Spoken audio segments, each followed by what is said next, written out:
kalau terjadi semacam terlihat ya pelambatan, maka ada teori, jangan dilihat sebagai pelambatan, tapi dilihat sebagai percepatan akumulasi. Ya, akumulasi supaya terkumpul lebih banyak pada saat antum membutuhkannya. Ya. A'udzu billahi minasyaitonir rajim. Nah, ini yang disebut dengan mustaqarrah. Mustaqar tadi di Quran surah ke-11 ayat ke-6. Ini yang disebut mustauda'ah. Ya, menyebar. Di mana dia tersembunyi itu? Hanya Allah yang tahu. Makanya antum kan beraktivitas kan? Ada yang berdagang, ada yang kerja jadi karyawan, jadi gini, di pengusaha macam-macam untuk mendapatkan apa? Itu yang menyebar ini. Ya. Dan menariknya antum kan minta kepada Allah, ya kan? Bahkan setiap dalam sholat. Coba lihat, Isa aja tadi minta 4 kali. Masih ingat nggak? Ya, coba duduk di antara dua sujud itu. Ya, antum baca apa? Rabbil firli wajburni apa artinya warzuqni? Minta rizki tuh. Antum minta rizki, antum ke pusat minta tuh kepada Allah. Ya Allah, saya minta rizki. Warzuq itu minta rizki. Ada yang belum tahu. Ya 4 kali Isa warzuqni. Setelah Isa masih minta juga. Ya Allah, berikan saya rizki. Yang tadi apa dalam sholat? Warzuqni.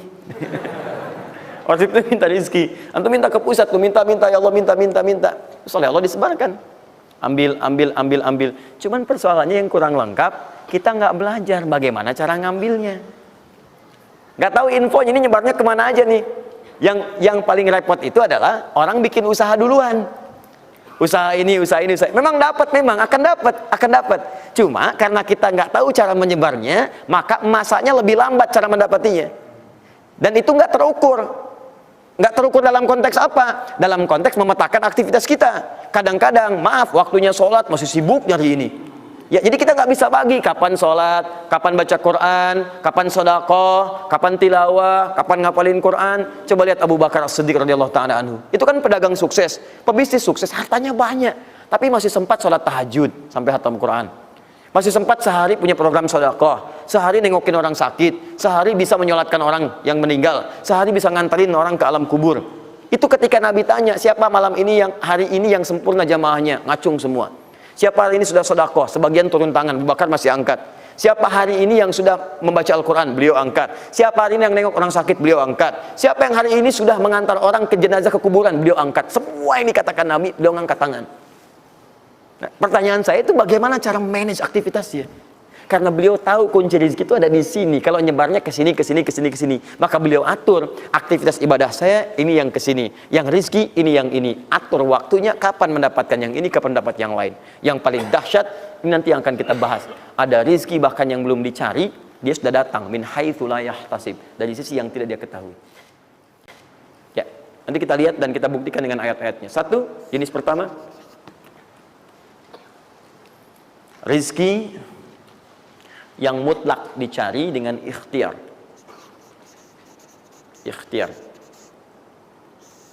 Dalam tanda kurung usaha.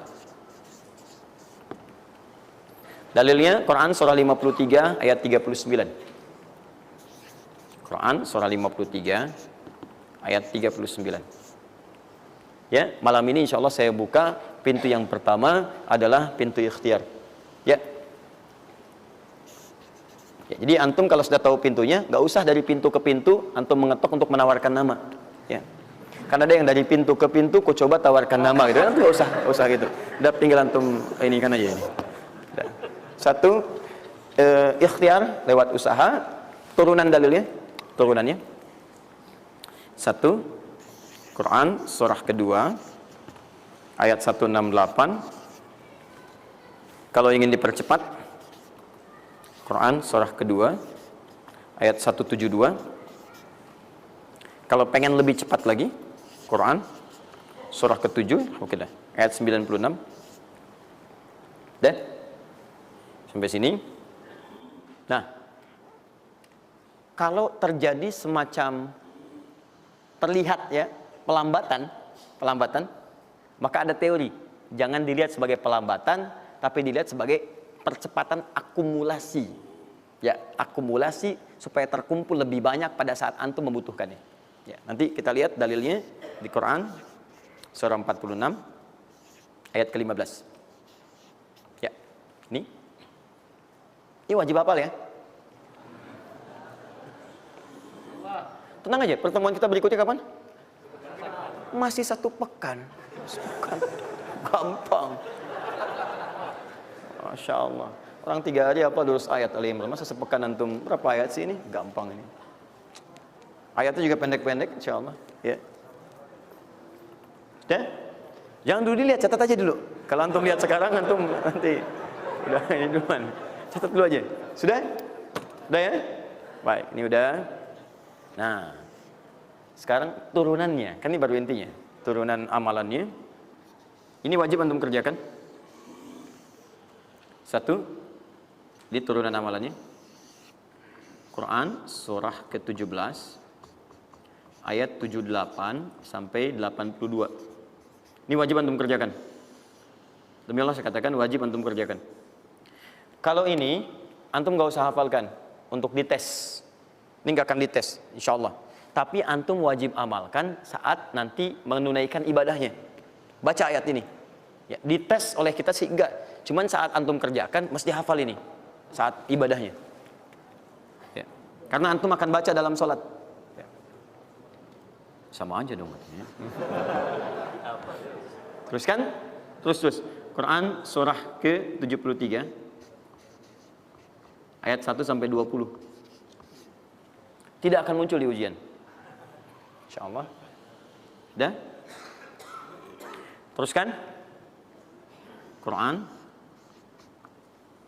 surah ke-15 ayat 9. Dan Quran surah ke-54 ayat ke-17. 1 ayat saja. Mau 1 ayat, mau 4 ayat? 4 ya, boleh ya? 4 ayat ya, boleh ya? Ayat 17, ayat 22, ayat 32, ayat 40. 4 ayat. Insya Allah saya bermohon kepada Allah 4 ayat ini bunyinya sama supaya memudahkan hafalan antum.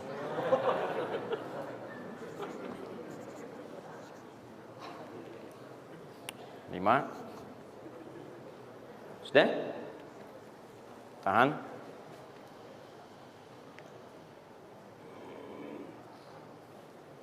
Sudah? 5. Amalkan yang Quran surah ke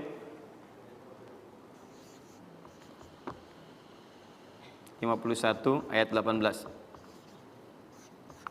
Ini untuk mempercepat pengabulan doa. Jadi kalau antum minta seketika. Sudah?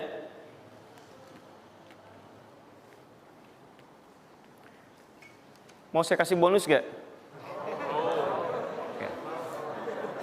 Enggak, bonus ini sifatnya spesial. Bahkan ketika antum mengerjakan, rezeki itu bisa datang. Dan saya langsung berikan contohnya. Tapi kalau ini saya tuliskan, wajib hafal. Siap ya?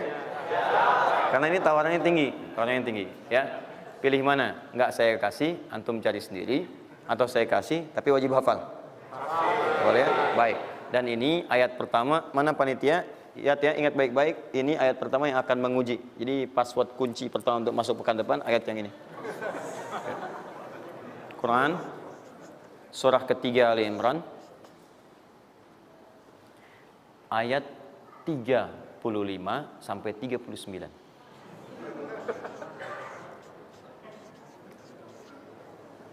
Gampang ya? Alhamdulillah. Yang akan diuji hanya ayat 37-nya, 38 dan 39-nya. Yang diujinya 37, 38 dan 39. Panitia boleh acak mau tanya yang mana dulu ya. Tapi itu ayat yang pertama, yang selanjutnya 3 ayat berikutnya bebas pilih. Sudah? Nah, ini bagian pertama. 1, rizki yang didapatkan dengan ikhtiar. Kedua, rizki yang didapatkan dengan bersyukur. 2, dengan syukur.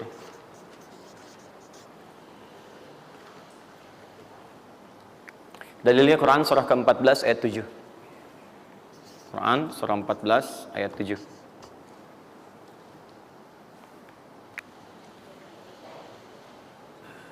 Yang saya kotaki itu yang dihafal ya.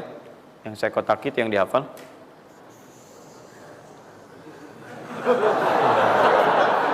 Iya.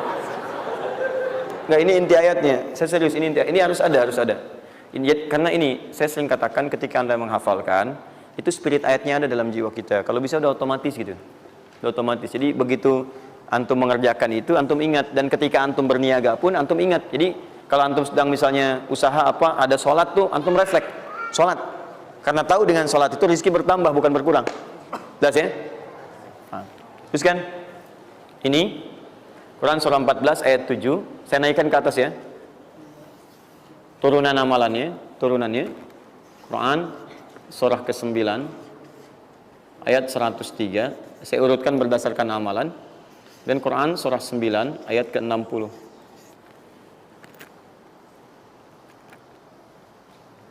Sudah?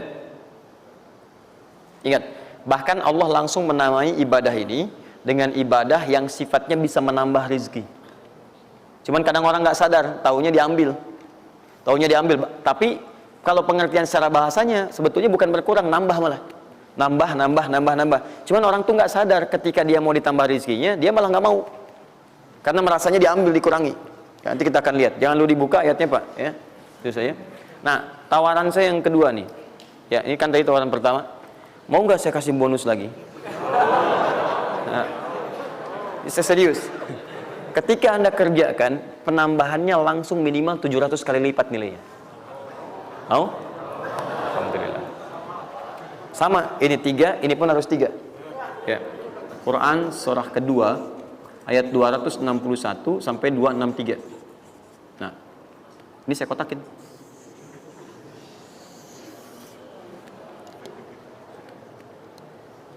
Sebentar. Quran surah kedua ayat 261 sampai 263. Saya mohon izin ya, saya lihat dulu satu. Supaya nggak online maksud saya. Pokoknya Anda online ada masalah dengan saya nanti. Nanti saya kasih di akhir, rumus cepat menghafalkan. Sudah? Tahan. 2. Nah, yang ketiga, nanti saya simpan dulu aja supaya Anda fokus yang ini dulu untuk berlatih selama sepekan. Ya, berlatih selama sepekan. Supaya nanti, karena yang ketiga ini lebih cepat lagi. Lebih cepat. Saya khawatir Anda melakukan lompatan langsung pada yang ketiga. Nah, persoalannya kita mesti berurut karena yang satu dengan dua ini keduanya saling bersinergi. Begitu yang kedua udah dapet, yang ketiga lebih mudah. Ya, karena sudah punya kebiasaan dari yang pertama tadi. Kalau saya munculkan yang ketiga sekarang, maka persoalan terbesarnya adalah kebanyakan orang nanti akan meninggalkan yang ini yang paling bahaya. Semuanya pada di masjid aja gitu kan, dan sebagainya. Jadi nggak ada di kantor kosong, di bank kosong. Jadi hilanglah kehidupan di muka bumi. Ya. Jelas ya? Nanti kalau ini udah enak, nanti saya turunkan ini yang dikejar oleh sahabat kemudian. Sampai Utsman bin Affan, Abdurrahman bin Auf tuh hobinya cuma nungguin tahajud aja. Nungguin tahajud, datang. Bukan nggak kerja. Karena semuanya sudah melewati batas ini. Ini udah selesai, mereka pindah pada level yang ketiga. Itu kalau tiap malam lomba, dikisahkan oleh Imam An-Nawawi dalam kitabnya Tibyan, itu lomba dengan Abdurrahman bin Auf, Tamim Ad-Dari, itu tiap malam paling minimal sekali khatam Al-Quran dalam tahajudnya. Tapi dahsyatnya, besoknya, sekiannya itu selalu datang. 60, kalau kita sekarang 60 kontainer datang, isinya emas, perak, berlian, macam-macam. Ya, kebayanglah kalau ke PTM datang 60 kontainer isinya emas, perak. Makanya nggak ada yang dikasih lagi sekarang.